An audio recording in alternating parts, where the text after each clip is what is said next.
different insurers and brokers after leaving school through different roles, and after being made redundant at the age of 27, he started his own business with his father. They started from scratch, zero premium, zero clients, and built a $15 million business in over 15 years, retiring his father along the way in 2005. In 2008, the GFC hit, and the following years he doubled the business, ending up selling the business in 2015 to join what is now the Oracle Group. The Oracle Group had $13 million premium in 2015, and 8 years later, and after taking over as MD in February 2019, another disaster hit. Someone licked a bat, COVID. See how I'm just sort of mixing it up. Again, through Matthew's leadership, the business doubled. Whilst Matthew led the business as managing director, the business grew to $180 million when he was sidelined last year, just 10 days out from the OG23 conference. He was diagnosed with an aggressive melanoma cancer. Stepping back from the front line of the business and readjusting his life, he continues to be Matthew. I think all he can be is Matthew if you really think about it. Described as a serial entrepreneur that gives life to everything every day, his purpose is wanting to help people be better tomorrow than they are today. And he's now telling his story about the morality of success and the power of positivity. Can we please give a massive welcome to Denehy?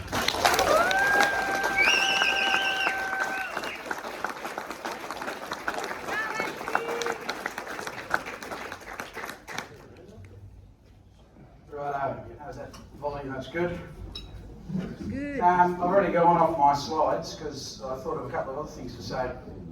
But as I've described myself as a professional beer drinker, Sir Lunch a lot, that was given me from the staff of the previous company, and Lord Denehy. And yes, I do own a small parcel of land in Scotland somewhere. Where's my other fellow Lord? He's in the audience, Rob. Yep, there you go. He's royalty. Thanks for joining us, Rob. But I get asked this question the most is, how am I feeling? Because everyone turns and goes, oh shit, you've had cancer, how are you feeling? I'm awesome. But at the end of the day, a lot of stuff's happened along the way. I'm great, I'm over-immune, ultimately, because I get pumped in with immunotherapy, which literally makes me over-immune, so I don't get sick, which is awesome. It does make me put some weight on, so that's not so awesome. But ultimately, it's okay. And I had someone come up to me at the conference today and said, "Mate, I didn't actually reach out to you because you've probably been asked 1,000 times, are you okay?" But I know how it feels because I've got cancer too. And I thought, wow, like that's just living in amongst us. So we've got to understand how other people are living through this as well. But what happens with the immunotherapy, and I thought of this morning, I get this really interesting taste in my mouth. It's a really viscous sort of saliva, and it just changes your body to do different things, to fight other things. So I constantly start licking the teeth because it just feels weird. So weird shit happens, basically. I get this crystallized wax in the ear, and I don't know what causes that. And then on this ear, it felt like there was an ant crawling in it at one stage. And then my tongue gets pimples on it. So you start scratching against your teeth, and it gets worse because I get this disease where it's called vitiligo, where your skin just starts getting patchy. Apparently Michael Jackson had it on over his entire body, if you want to believe that. But then I start scratching things, and yeah, I start bleeding everywhere. So either way, thanks Justin, it's the mortality of success, not the morality of success. So that's just another thing you've gone along the way. But it's that power of positivity that really gets you through the times that you're down the most. So I put this slide up because I thought that's a really cool slide because it works on growth, and I think life, you have to have a growth mindset. Otherwise, well, you're going in the wrong direction. So I put this up and I went, okay, what are those 5 little stages for? The first one was school sucks. I was useless at school. I pretty much failed English. Did really good in maths, so I answered enough wrong questions to stay out of level 1 because that was where all rocket scientists were. And I didn't want to be a rocket scientist, so I wanted to go and sell insurance with my dad. So I answered enough of those wrong questions to stay there. And then, maths was, I've got notes on here too. Hopefully this works, it doesn't, but that's all right. Can't even see. So life sort of, you go through these stages. Why doesn't that work? There we go, that's better. Stage 2 is I got started. So as I said in the intro, weirdly I actually wanted to get into insurance. Not many people, they say that at every conference, who actually wanted to get insurance? I'm going, okay, it's me. But I saw what my dad was doing. I thought, that's great. I want to go out and help some people and do that. But I came from an insurance family. So Dad's done insurance for 50 years. My mum did it for 26 years. My brother's done it for 37. I've done it for 36. And my sister's weird because she went to law. But that's okay. That's up to her. And then you get those, so it's a little tree number 3, you get those life-changing moments. I got made redundant at 27. You think, that's pretty unfortunate. I haven't really made any money at this stage. So Dad and I went into business and we started that business out and we cracked along at a fairly hefty pace. And then the next little stage, we grew that business. As I said in the intro, it doubled during the GFC. Because when I said to Dad, I said, mate, you've been down this road before, like, what do we do? This is going to be terrible. He says, don't stop selling. Go and help people, because that's what they want. So ultimately, you keep going through this growth mindset. Let's go and help people. Let's be better tomorrow than we are today, which is one of my statements. And then the last one on there is I joined the Oracle group because I got out of the last business because I didn't like the business plan they were putting forwards, and we've built a huge business with a huge team, and it's an awesome experience to go through. So I started wanting to lead from day one of getting into Dad's business. I said to him, well, where's our business plan? He said, what business plan? I said, okay, not that one. I said, what are we going to do? He said, walk down the street, tap someone on the shoulder, and ask them if they want to buy some insurance. There's plenty of people out there. So, okay, pretty simple business plan, I'll write one. So anyway, we went through the process, building that business, and ultimately got out of there, and we got into the Oracle business, and then we put a business plan to have an AR group, and this is now the evidence of the team pulling all that together as well. But you always start looking for shortcuts, but you find out that there really aren't any. You've got to do things the proper way and the long way. But I keep saying, I like this, lead me not into temptation. Who am I kidding? Follow me, I know a shortcut. But the shortcuts aren't really shortcuts, because people end up, 98% of the population are in this comfort zone. They just want to stay comfortable and not get out of that comfort zone. And you'll see the 2% that are out there, they're choosing happiness, fulfillment, abundance. They like change, embracing the unknown. So you actually got to start to get out of that comfort zone if you want to grow and if you want to be into that growth mindset.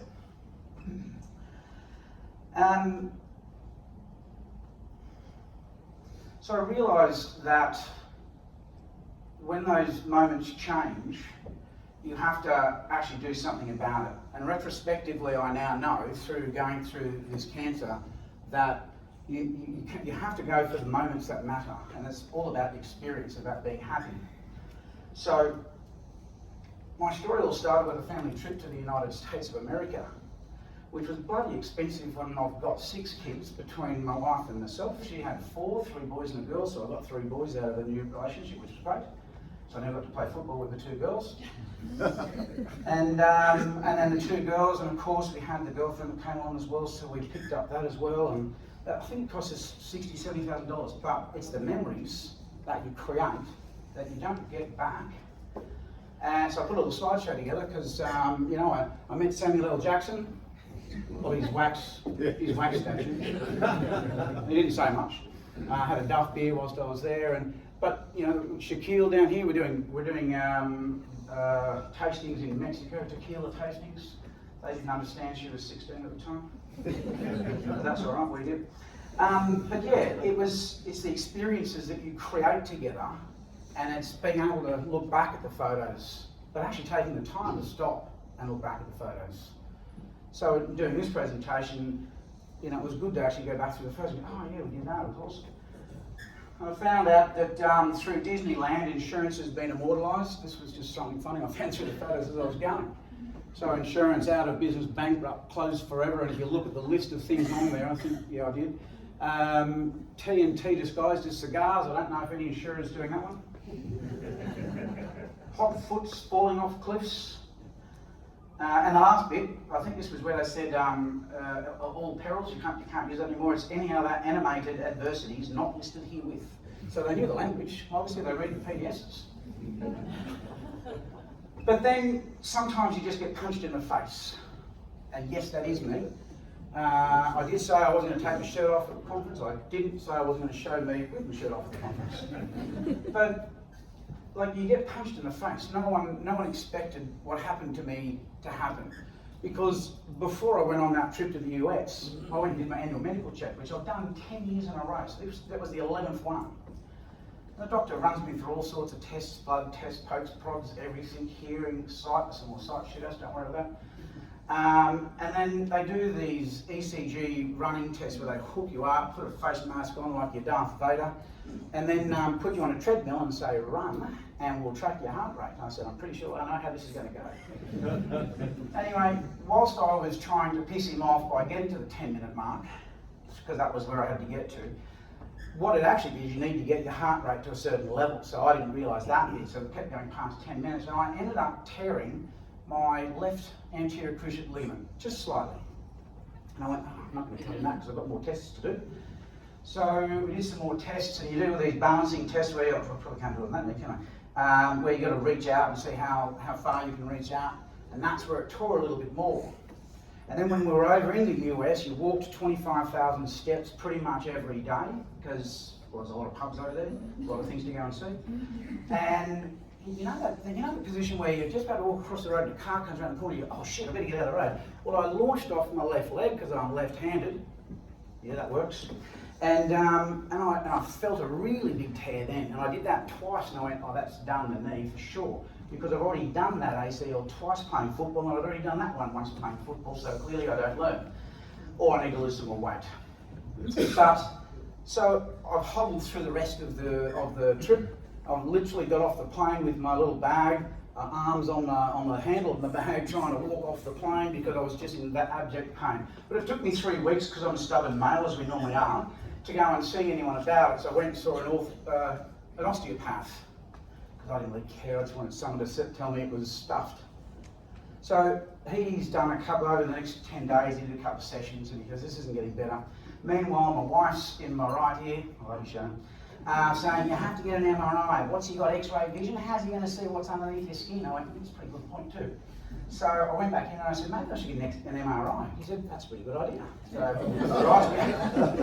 So clearly we both had no interest in solving the problem. So he wrote up the MRI thing. I said, oh shit, I was going to do this now. So off I go to the hospital, went in there, got the MRI done. Now she saw something, this lady, and I'm ever so grateful for it, because this is where it all became sort of apparent.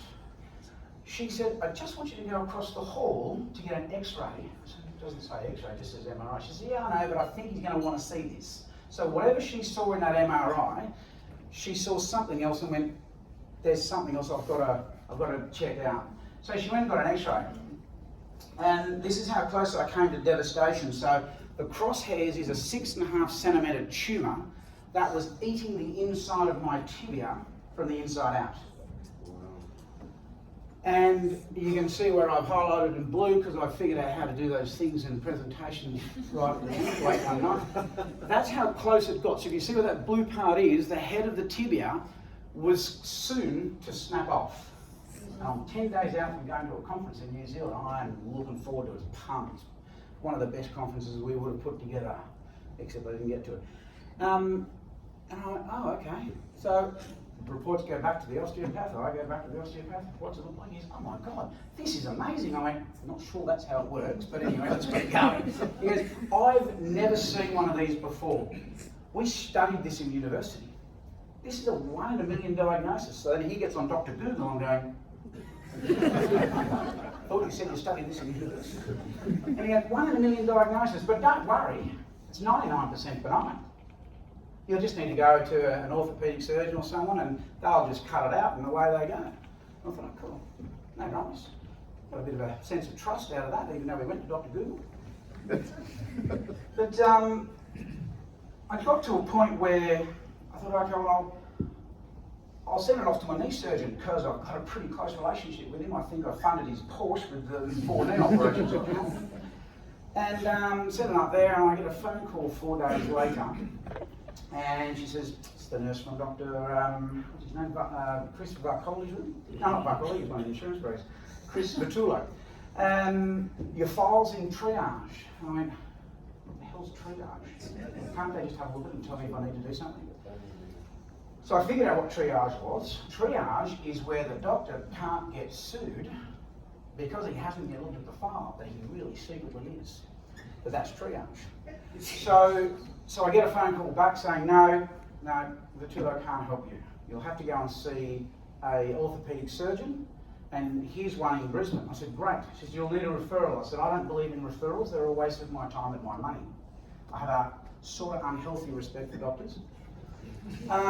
Because you're going to go to a GP, spend $50 to get there, and then you're going to wait for him, and no one paying for your time whilst it's happening, and then you go back to the doctor and you pay him $50 to go and sit. Anyway, so I said, well, I don't need one.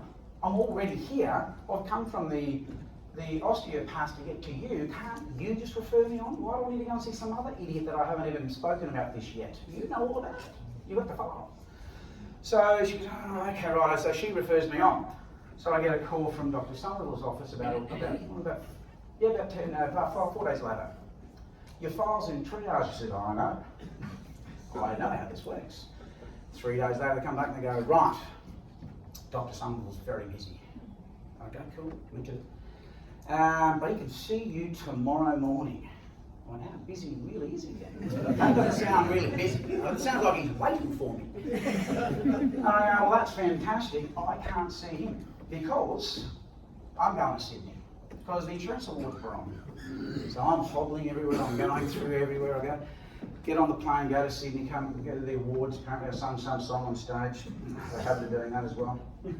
Less than I have a habit of taking my shirt off.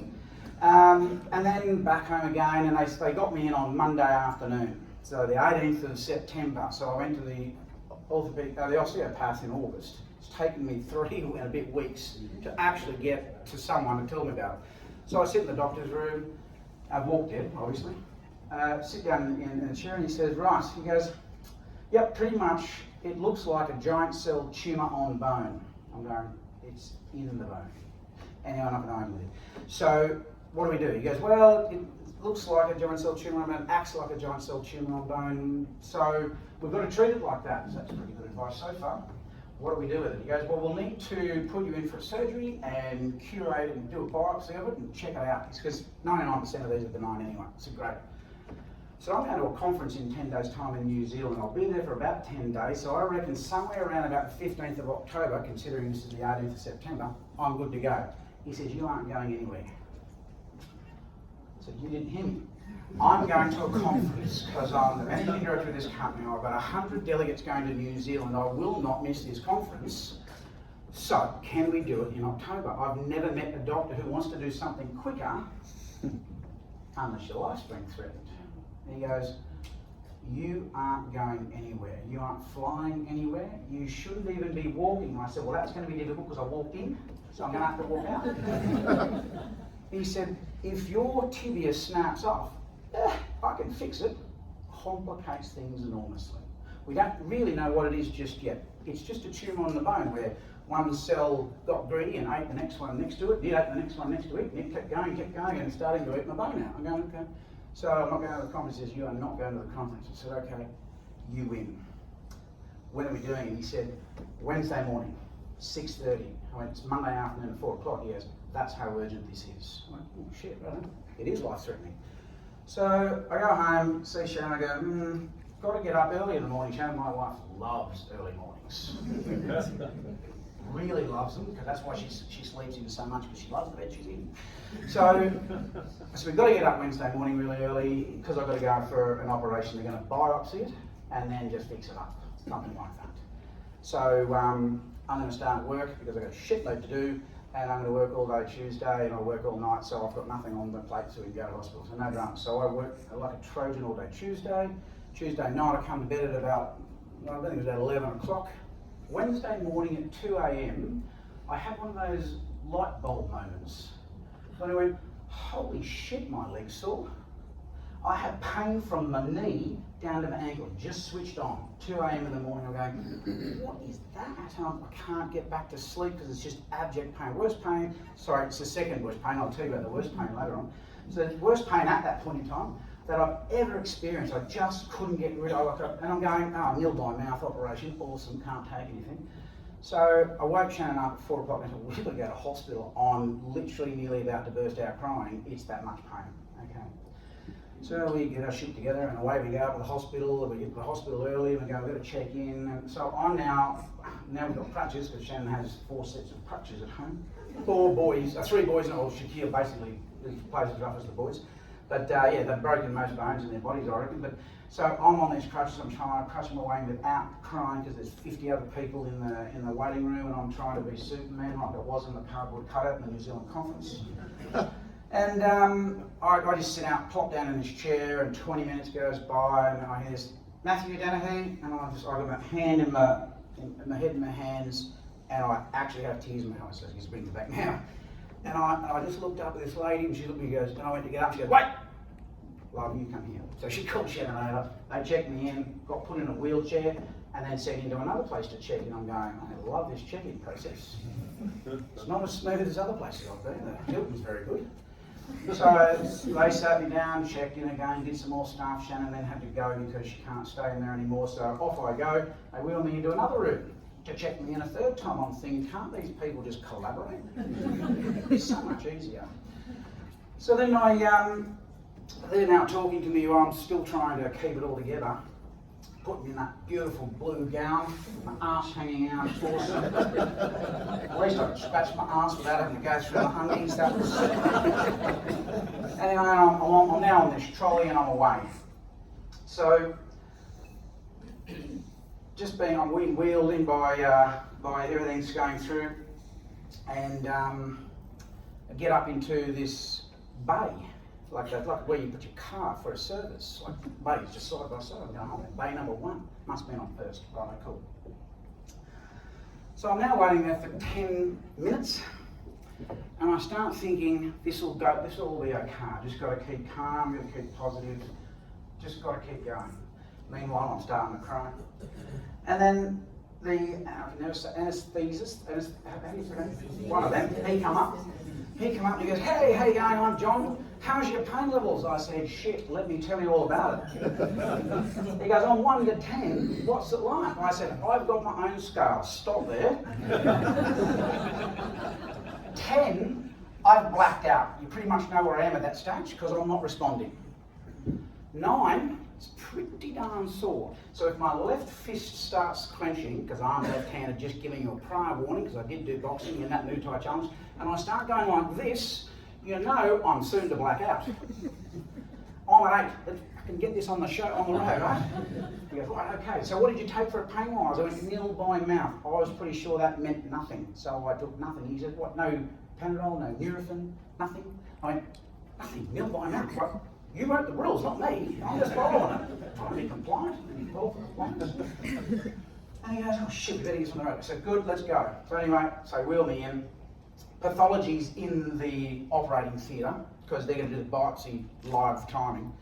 So they've knocked me out. You won't get to count to 10 bang. Okay, right, I won't. So they've knocked me out, they've done, but next thing I know, all I know is I'm being wheeled back from the operating theatre.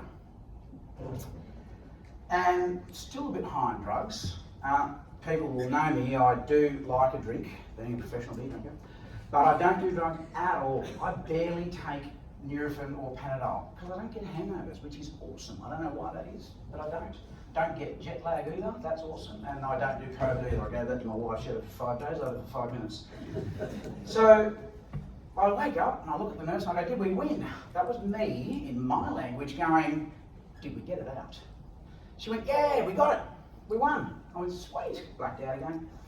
So I get back in the room and then my story sort of stops there, and I'm now telling the story from Shannon's perspective because she's downstairs in admissions doing a code blue with some other lady because some other big guy with a great big scar on his neck has just blacked out whilst he's standing there. This other lady's caught him, calling out for help. no one's moving, and Shannon goes, oh shit, I might as well tell you. Up she gets, and then the phone's ringing, she's going, hang on a second. Yeah, what's going on? The doctor's trying to get on to Shannon. Go, can you come? Can the doctor call you? I'm going, well, you just called. Well, clearly it works. Yes, okay, so back to helping out. And then the doctor calls, and you get to these moments, and this is where a positive frame of mind would help. You get to these moments where, in those really dark moments, you probably hear every third word. So Shannon's heard, not good, cancer, come quickly. There was probably a whole conversation that went on. But when you know we've got this problem, we didn't really know how bad it was, the doctors said, and you've heard not good, but come quickly, she's obviously panicked. She's run upstairs. The first thing I knew that something was wrong was because Shannon's in tears looking at me, and I'm going, oh, what's up? She goes, it's not good. I went, what's not good? She said, the leg. I went, whose leg? It's your leg. I said, what's not good about it? She said, it's cancer. I said, shit, really? Okay. And then the drugs were still going on, so I was sort of feeling okay. But you get to choose life and choose what you want to actually react to or respond to. If you want to react, you probably don't have much control. If you want to respond, you're choosing what you actually say and how you do it.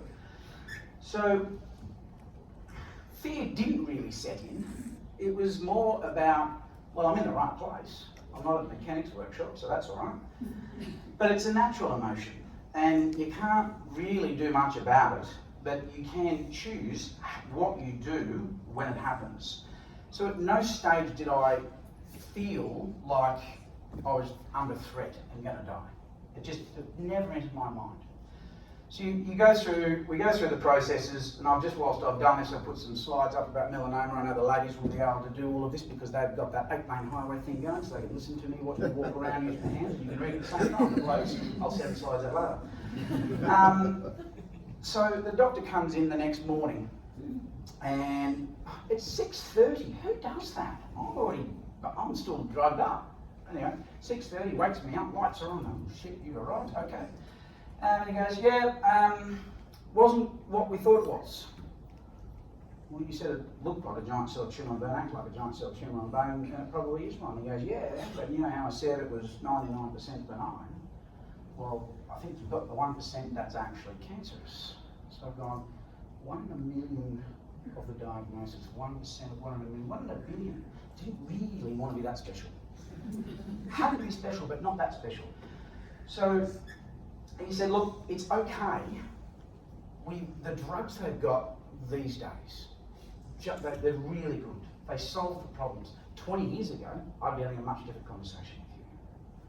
20 years ago, we'd be telling you to pack your things up and go home and spend your time with your loved ones. And it's interesting they say loved ones, not go and spend all the money you got in the bank. Because that's the experience and that's the money, huh? So, I'm just watching the time because I actually can talk forever, so I know that's a problem. So I got this element of trust from the doctor in the sense that it's okay. And that's all I heard. And as a professional, my mindset is about giving advice. And that doctor's the professional giving me advice. It's okay. I went, okay, cool. So we go through the process. He says, well, we're going to have to do another operation because we only really just did the biopsy and we found out it wasn't what we thought it was. So as I said to you, we've just closed you up and we'll reassess everything. So we need to do a whole heap of tests. Awesome. Can't wait. So we then head off to, I think it was 2 days later, the test got booked in. We had a PET scan. That's not actually scanning your dog. So I figured that out pretty early. And a CAT scan, and that's not scanning your cat. So that was pretty consistent with life. So we went and did those, but they booked us in for them on the Friday, and of course what happens? Cancer doesn't work on Saturdays and Sundays, so neither does the PET scan people. And you think, what, I'll just hang around?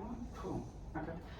So he comes bolting in Saturday morning, early again, actually early, I think it was 6 o'clock this time, and he goes, right, he says, you don't get to spend 35 years in this industry without knowing the people at the top of the game of both these divisions. So I've run my friend who runs the radiology section, she's given me the results verbally about what's in the PET scan, and I've run pathology and they've given me the other results.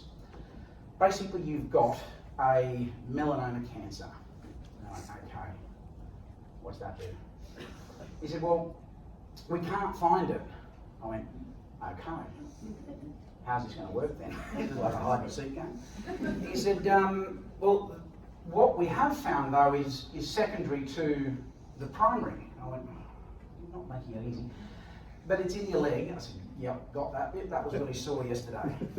But yeah, it's now a cancerous tumour growing in your leg and we've got to cut it out. So I thought that's what we were doing yesterday. But anyway, he said, but it's also spread to your lymph nodes in the back of your left knee, in your groin, and the back of your pelvis. What are lymph nodes? He goes, they just do things in your body and make it all your work. I said, cool, that's important. What do we do with that? He goes, well, but you're gonna have to get an oncologist. He said, I know where you want to do your treatment. You live at Yatala, but you're here in the Wesley in Brisbane, and you can do oncology down the Gold Coast. So, you know, I don't know. Do you have a preference where you want to do your treatment? Do you know anyone? So I quickly pulled my phone out, I looked up my contacts, and I got made up at 7,913 people in this mobile phone, and buggered me if not one of them is an oncologist. Who are you recommending? And can you do the referral? Because I'm not playing this referral game again. Yeah, I'll do the referral, cool. So we get the next day comes in, bang, Sunday. You know why they come in on Saturday, Sundays? I figured this out. Because they get to charge more money. They do. They literally, I can see all the bills that Medicare is paying behind the scenes and what they charge on a Friday and what they get on a Sunday is strategically different. So they go, hi, how you going? Everything's going pretty good. Yep, no dramas. Any other concerns? I'll see you later. It was less than 5 minutes. And they still got paid $400 for it. That's a good gig to get. So,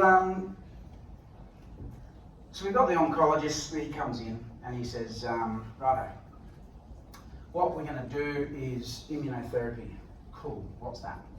A special drug they've done, they basically use your bloods and this drug they've got to match them together, and it then goes, I'll make it easy for you. He said, have you seen Harry Potter? Yep. He says, do you know the cloak of invisibility? I go, yeah. He goes, what these drugs do is uncloak the cells so that the immunotherapy can fight it. Right? That's pretty clever. Wouldn't mind one of those cloak of invisibilities. So it's real simple. You get infusions, the drug into your body, and off you go. I said, okay. He said, how long does this last for? He said, 2 to 5 years. Could be 2 years, could be 5 years, depends how your body reacts to things. I go, oh, okay. So that was my new date that sticks in my head, 23rd of September 2023, which is the day I got cancer. Didn't mean to make the dates align with the 23 and the 23, but it did. And he says, right, I said, well, we'll get the operation going, and then we'll get you into the cancer centre and we'll start the treatment process. So off I go. Well, I don't know anyway. Off he went, and then the other doctor comes back in. He goes, right, we'll plug you in for a Tuesday operation, and then you should be able to go home not long after that. Tuesday comes and goes. I wonder if I got. This was me making PET scans a bit fun because everyone's really sad and sorry in hospitals. It's not a place to be. So I had a bit of fun with the people in the PET scan place. But and this is a photo of cancer, the CT scan and the PET scan, but it's a prostate cancer because I couldn't find mine and I just steal one from the internet. It's all the same, apparently. So the little colourful bit is the actual cancer. And how they figure that out is quite clever. They inject you with some radioactive glucose. And I go, that doesn't sound good, but it must work because someone's died from that bit. So, and they lay you in a room and they say, stay still. And I went, who are you speaking to? That ain't gonna happen. Oh, hang on, can I have my earpods in? He goes, yes. I said, right, I've got a business broadcast going. He said, don't do that. Because your brain's gonna be thinking that's not gonna work. The whole idea is that glucose, once you lay down, will just go through your bloodstream and it'll fill it all the way up. And then anything that has energy consumes the glucose. That's what energy looks like once it's consumed by cancer, ultimately. So you lay down there for an hour. I was listening to the music. I was allowed to do that, and then I went and had that done. It was fun.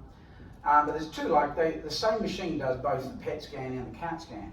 I would have just called it a PET scan then, because we'll call one a dog scan, one a CAT scan, and both pets. But yeah, so ultimately we figured out we had the cancer and we had to keep going.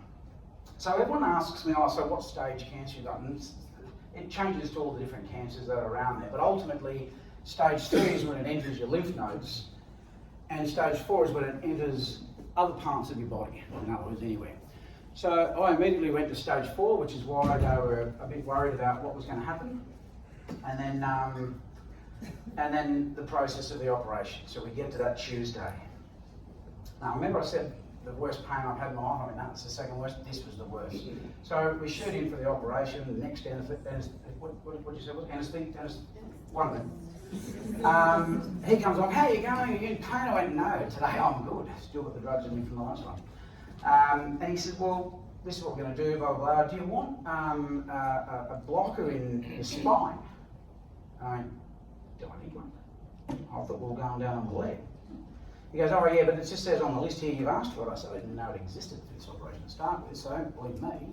I don't know what's going on. He said, well, you can always put, we can jab you in the leg and just block your whole leg out so you feel nothing on your leg. I said, do I need that? He goes, I don't think so.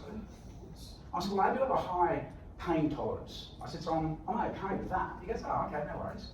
I said, this one other warning. I've got a low resting heart rate. Apparently my doctor tells me that's an athlete's perspective. If you've got a low resting heart rate and a high VO2 max for your lungs, you're an athlete. Well, I've got both of them.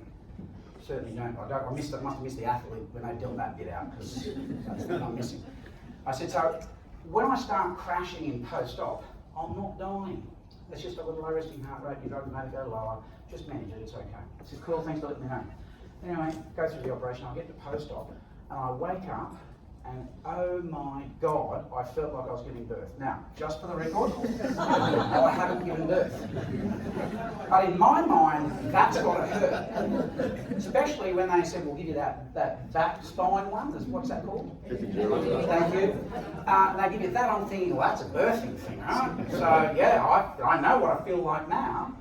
And it was bloody, oh my God, I was breathing, I'm now in tears because that just happened automatically. And she said, are you all right? No, I'm still trying to breathe. I said, I'm breathing, I'm okay at the moment. And then, so she's on the phone and she goes to the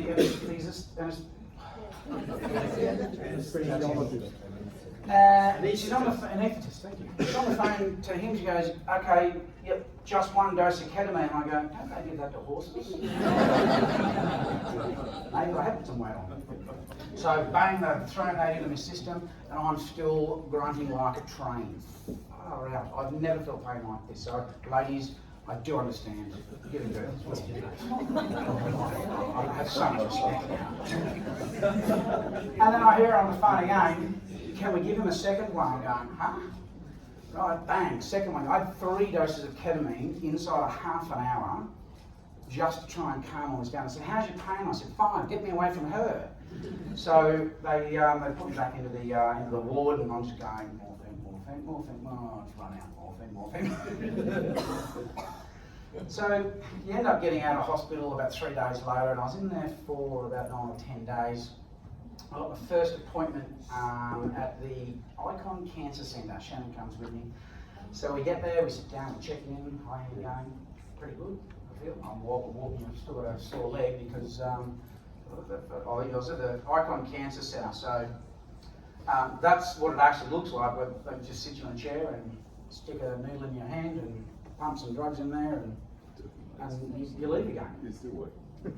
Oh yeah.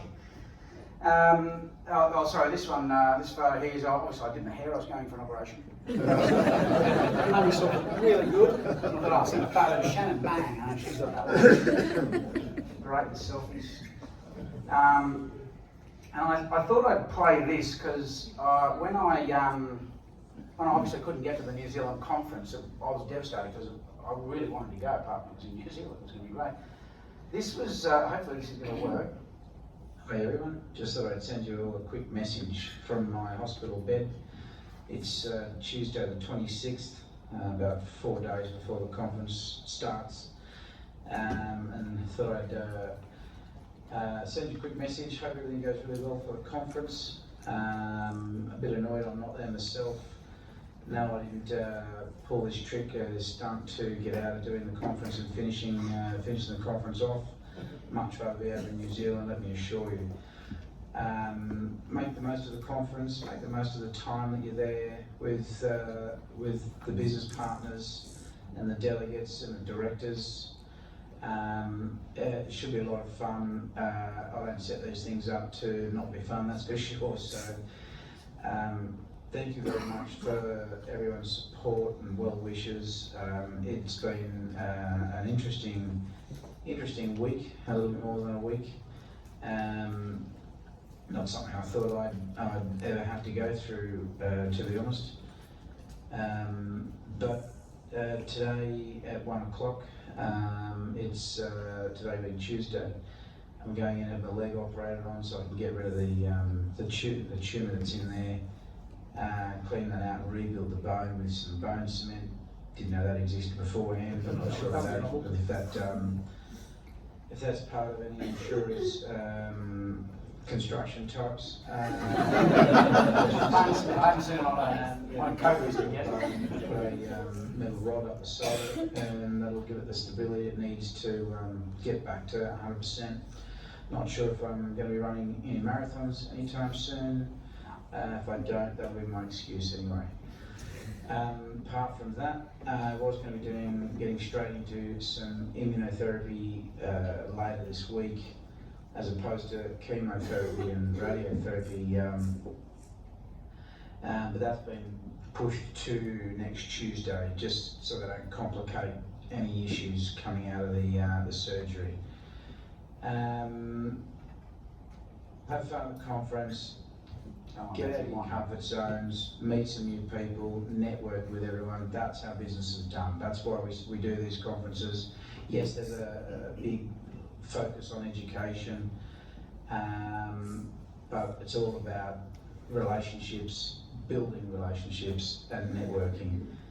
I'm jealous I'm not there, but I'm going through what I'm going through. So I'll be out the other side in no time, don't you worry about that. Thanks everyone, love and appreciate your support. So that was the reference to the dirty occupiers, and don't you worry about that. Obviously I'm still on drugs. I'm not as bright and sparkly on that video that I am right now. But this is what I ended up with on my leg. I'd show you, but I've got to take my trousers off, and I told you wouldn't do that. The left side is the biopsy, where they cut me and they did the biopsy. So there's just this little mark there. And this idiot, have a look at the line there. Like, he can't even draw straight. I'd be better than that. I couldn't draw even the lines at school. But there's no straightness in that at all. And you think, where are you going? Anyway, so he had to come from one side of the leg to the other. So that was pretty much what that was all about. And then this is the hardware that I ended up with. One metal rod and 11 screws, mainly because he obviously eats a lot of Kentucky Fried Chicken for the 11 herbs and spices. He thought 11's a good number. So, yeah, we have that bone concrete. I don't know if I'm heavier because of it. I don't actually know what it's made of. So they said concrete, so I'm only assuming what it is. And metal plates and screws, I don't go off in airports. I don't know how that works, but I don't, which is good. So I get back to my room after the operation, and Shannon's brought me my little my operation elephant, so I've still got him today. So it's that, you start to understand where positivity comes from, because it comes from the people around you. And the people, the well wishes we received, the goods that turn up at our house. We had someone bought a shopping list to make some lasagna. Clearly they knew Shannon was doing it because it would get done. I could, but just amazing things. Some shopping turned up, just random shopping. They went out, ordered something online and sent it to their own place. It's beautiful to feel that from people around you. So, yeah. And then someone gave me some whiskey. Thank you, man. And then one of my boys obviously understands I like Riesling. Hedler's a good one too. So he even brought a glass in because he knows I hate drinking out of plastic. They get thoughtful, don't they? It's really good. But yeah, it was touching to feel that come from everyone. because that's what builds positivity, and it's those moments that you need that really count. So I thought I'd better explain immunotherapy a bit. So I grabbed something off Dr. Google. Ultimately, as I said, they get the blood from the patient and they put these T cells in place which look to reprogram the actual cell in your body. And it then goes and eliminates the cancer cell, and they do it via infusion, and they keep growing more of them. And the easiest way he explained it to me was, he says, when the drug comes and hits the cell, it connects, and if it connects, it goes, okay, you're a good cell, no dramas, because remember, it's already taken the cloak of invisibility off. So it's connected, it goes, no dramas, so it goes to the next cell, it connects, no dramas. When it gets to a cell and it doesn't connect, it goes, whoa, you're out of here, and it kills it. And that was a really easy way he explained it to me, so I thought that was going to be easy for everyone else. So there's a huge difference in treatments too. And I keep making this statement, and people say you shouldn't say it like that, but I feel like a fraud at times, because yes, I've had cancer, but yes, it's nowhere near what I've seen other people have got. Like, you walk into that cancer ward and you see some of these people going through the treatments they are, and it's unbelievable. Chemotherapy, chemicals, pretty simple, and they're injecting shit chemicals into your body, and it goes and disrupts and tries to kill everything out. They pull your immune system all the way down so they can do that, and then they let it grow back again, and they come back and pull it down again, and so chemotherapy is the worst kind. Whilst I was going through what I was going through, my cousin went and had a double mastectomy because she got breast cancer. And she went and had to go through chemotherapy, because all these different drugs work for different sort of cancers. Some won't take immunotherapy, some they just chuck immunotherapy out anyway to see what happens. And the guy who invented the immunotherapy with the other lady who won the Order of Australia this year, he ended up with brain cancer and started treatment on himself with immunotherapy, even though it wasn't approved. It was him, so they couldn't really say you can't. He's now been reported that he's now in remission because of that. Because he took him to, he goes, if I'm going to die, I might as well see if this works for everyone else. That's admirable. I ended up having 10 shots of radiation on the leg, so that was awesome. I drove an hour to the Wesley Hospital through traffic, got there, sat down, laid down in the thing, 5 minutes, and you're done. I'm out again. And the next day you drive an hour back, and an hour back again, an hour for 5 minutes. But what they wanted to do is that bit where the bone cement has been placed in that hole where it was before, that layer just in between, they wanted to make sure that there was nothing hiding in there. Because the immunotherapy is going to go through the lymphatic system at the same and kill that up. So I'll explain T-cell blockers and immunotherapy there. So it basically, there's a whole explanation of it, but basically it helps the system get rid of those bad cancer cells. So in true form, I thought I'd send another video over, and this was at the end of it. G'day everyone. Just wanted to give you a bit of an update as to what's happening with me. I'm out of hospital. I got out on Friday afternoon, which is a welcome change to my life, because you only get sick in hospital, so who wants to be in hospital? My leg's healing really well. Pain's sort of going away now, which is good. I'm now onto stage 2 of my illness, and that's starting the immunotherapy today, Wednesday, your time, when you see this message. That will run for about 3 months. Every 3 weeks I'll do that, and obviously take some drugs in between that as well. And they'll start off by doing also 10 doses of radiation therapy day after day as well, so they'll start next week. Apart from that, I'm pretty chipper. Life's pretty good still. Back in front of the laptop working, as I think only everyone would expect. But genuinely, thank you for all the well wishes and support. People have sent chocolates and lollies, because obviously they know I like chocolates and lollies, and flowers and gift boxes and shopping. We've had shopping turn up. You know who sent that, thank you, you're in the audience. So we really do appreciate it. It's a difficult thing because both Shannon and I are getting messages, every day. How are you going? What's going on? And we really appreciate it.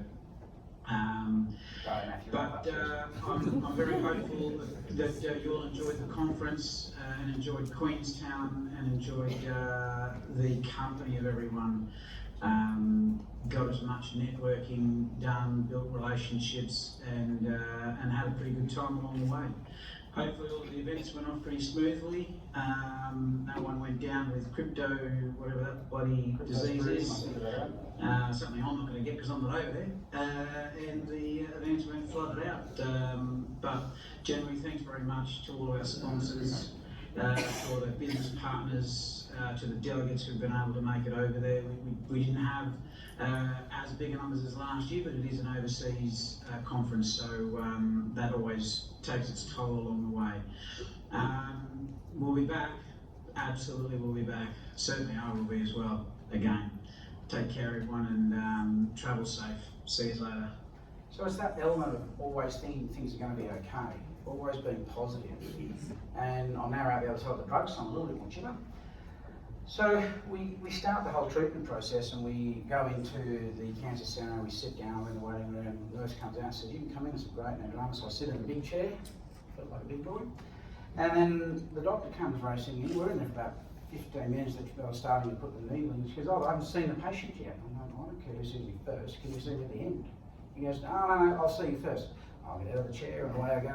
Back and sit in his office. And we were only there for 5 minutes. But it was very important for him because he needed his $400. Because I was funding his Porsche as well. He had a nice Porsche. But the one thing he said to me, and Shannon was sitting next to me, and it gave me absolute confidence. He says, "We can cure the cancer that you have." And I went, "Do you realise you've just used cure and cancer in the same sentence? Well, you're meant to do that." Because I hadn't actually ever had a contemplation that they can cure cancer. But he then put some context to it. He says, "Look, 80% of the people that we treat will go into remission in that 2 to 5 year window somewhere. It depends how your body reacts to everything. The other 20% of people that we then treat, we just keep tweaking it and tweaking it and tweaking it until we get you there." And I think the long-term survival rate for it now is 92%. That's awesome.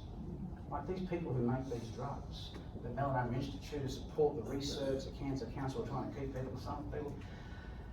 But that's not where it all stopped, because I ended up having what I called a weekend at Bernie's, which really unfortunately started on my first wedding anniversary, because Shannon and I got married the year before.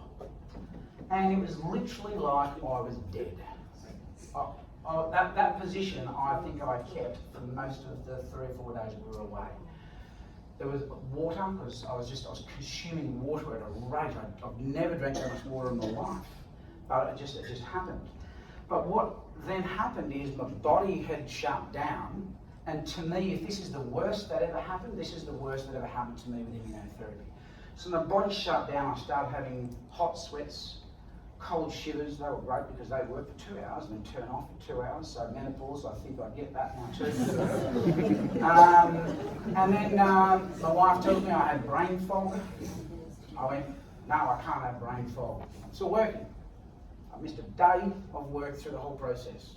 That's because of the immunotherapy treatment's fault, because they bugged it up on the first day.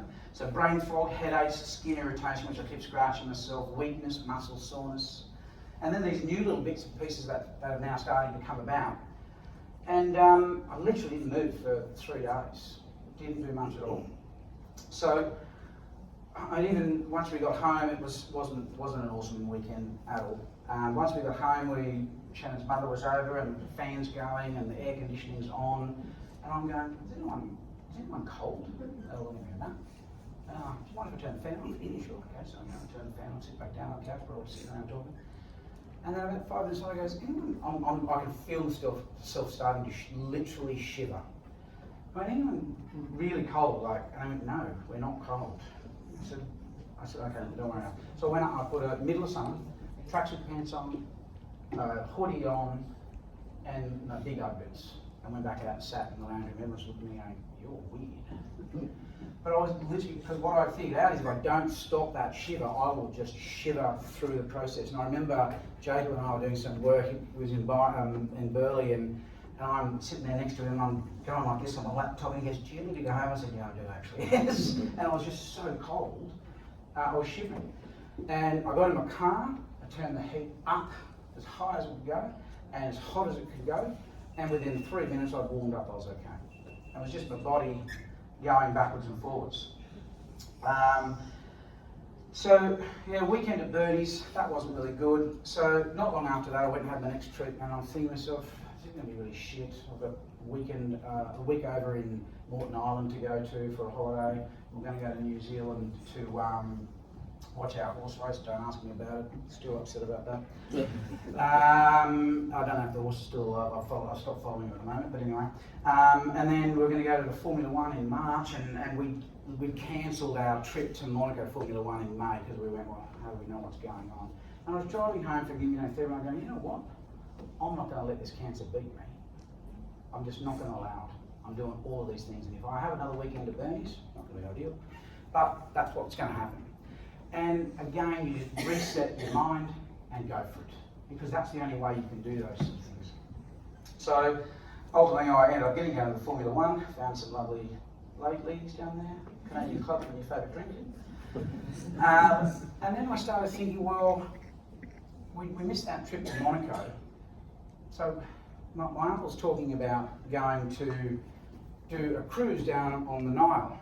And I went, bugger it. I don't care if it costs me money and I get sick overseas, I'm going to do it anyway. So I said to Shannon, we should do this. So we booked this cruise, which is happening next month, finally happening, because I'm just not prepared to allow this to beat me. And that's that positivity to just keep moving forwards. I know it's tough and it's rough, and as I said before, I don't have the really worst kind, but you just have to go at everything with that positivity. This is my next date that I love the most, 8th of April. It's when I walked back in after having my next PET scan, still got the same job. And the doctor sits me down and he goes, "There's no cancer in your body at all."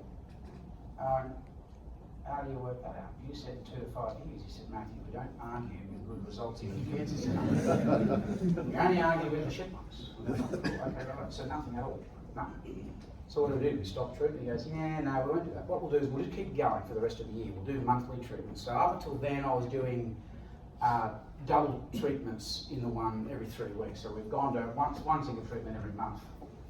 But in the January beforehand, I missed a point through he just thought of it then. He said, I was in there and I said to him, "Through this treatment, can I drink alcohol?" Just asking for a friend, hashtag.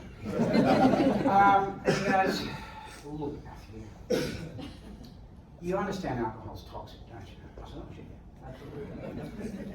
He said, "Well, if you're going to drink the very best quality you can find." I said, "My Penfold shelf is open for business." So since then, I've caught up with some mates, some very good mates, and I've pulled out a couple of really expensive bottles of Penfold. I actually don't know whether they were or not, that was just dear. I just had them in the cupboard.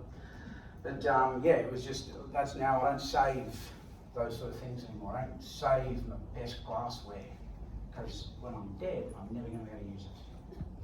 I'm going to use it in the moment. I'm going to be present and live in that moment.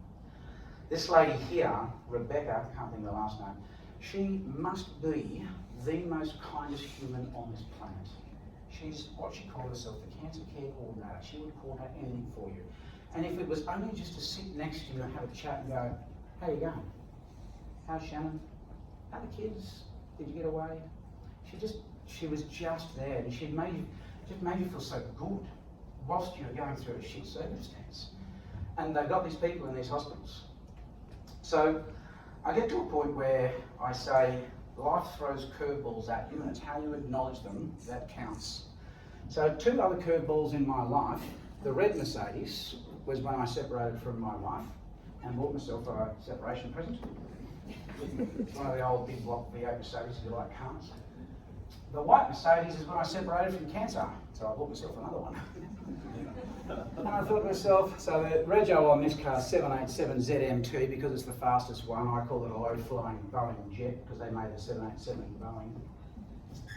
But then I started looking at things and going, that car I just bought, C43 is the model. C stands for cancer.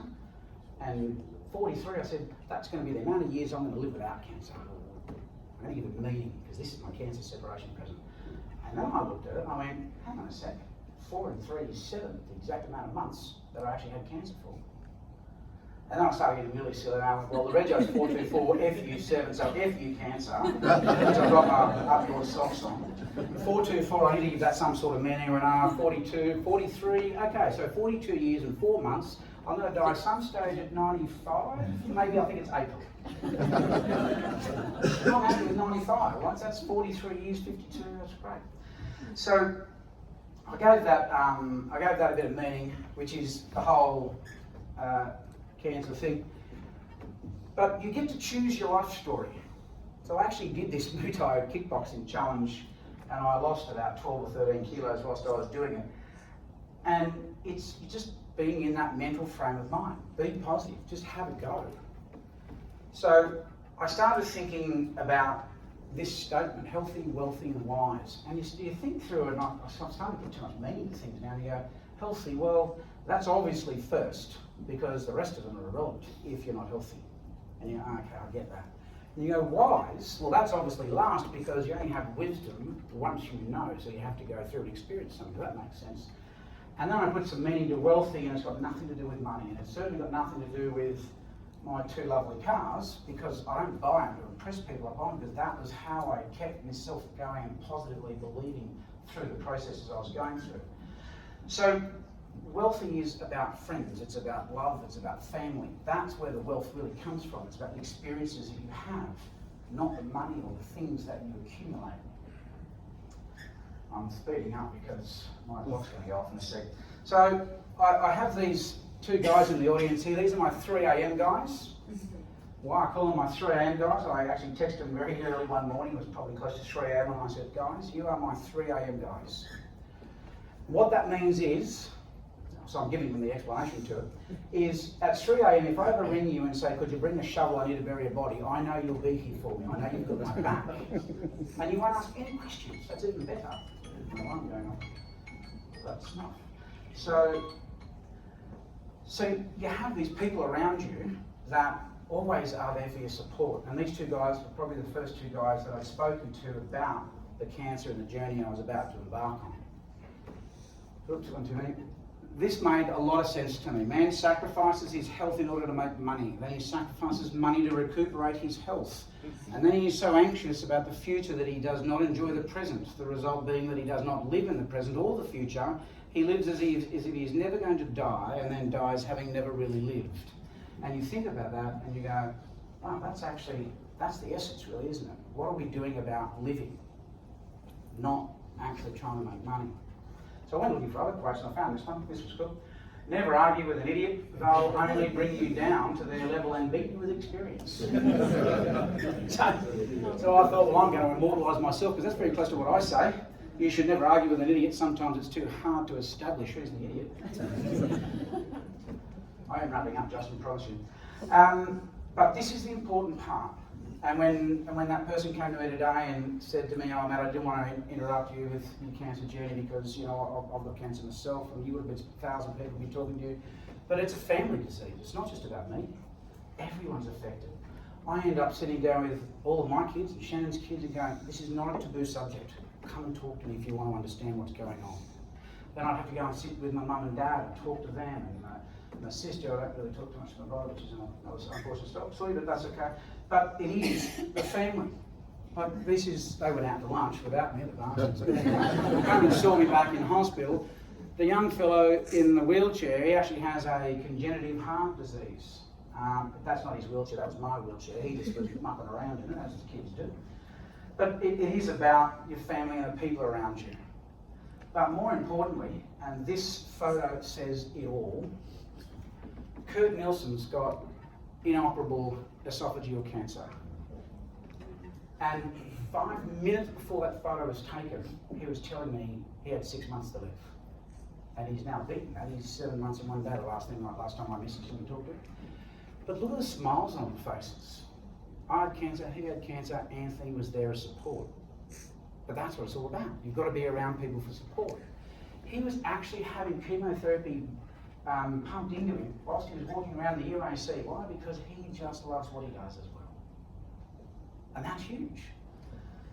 So to finish up, obviously melanoma cancer and cancer organisations, they adopt symbols, like this is the breast cancer symbol. I couldn't find the yellow shirt, so I got the pink one, that's fine. But yellow is that daffodil, that cancer colour. This is one my wife wore a press today to emphasise that. But as I've always said, and walking around with the shirt on, is that's what we should do to cancer. We need to get rid of it. It's a scourge on us as a human race. But what we need to understand is the two things that drive me moving forwards every day is be 1% better than what you were yesterday. Just keep building and keep growing 1%. It's the Kaizen approach to self-improvement, because it just builds on you. It keeps building and building. And the second one, and it's part of the statement I always say, is be better today than you were yesterday and be better tomorrow than you are today. Because that's that constant growth mentality moving forwards. And if you keep these are the two things that I keep reinforcing. I stand up and I look at myself in the mirror and it's 1% better today, mate. That's all I'm asking. I don't have to invent something. So, 3 people helped me get here today, because this is the first speech I've ever done where you prepare it with a presentation, you put down your notes, and then I figured out I did get my eyes done, but that didn't work. Justin Herald, my good old mate, because I sat down trying to build this conference with Justin, and I was telling him what's going on. Holy shit, mate. He says, you should do a presentation about that. He said, it's called the Mortality of Success, and he gave me the name, and I added the power of positivity to it, because that's what I've got out of doing this whole process. So I thank you very much, Justin, for giving me some approach to do that. Anthony Pagano, because I rang Anthony Pagano 6 months after I got diagnosed, and I rang and I said, Pags, I said, mate, I just wanted to ring and apologise. He said, mate, you've got no need to apologise. I said, no, I do. Because you messaged me and rang me and I never got back to you. I said, no, I don't like that. So I'm ringing back to apologise and say, how are you? He goes, oh, hey mate, how are you? I said, I'm good. And when I told him the story, he goes, Matt, I pay people $20,000 to get up and tell stories like that. Oh shit, this could be something in this. So thanks, Pags. And then Damien Coates, obviously, because we had Damien at our Kingscliff conference, and he's an ambassador for Black Dog, and we raised $30,000 for Black Dog, and I think that's just a fantastic thing what he's doing with his own experience and helping everyone else understand the experience and be safe in that environment whilst you go through that. So Damien's also, I spoke to Damien at one of his functions a couple of weeks ago, and he said, if you want to run through your presentation with me, just give me a call. I know, it's all right, I think I've got this. So those 3 people, I thank very much for that, and I thank you all for listening and accepting the charity and donating money for it, because it will go to a good cause, and sooner or later we will get rid of this cancer and hopefully not have to worry about it ever again. So thank you very much.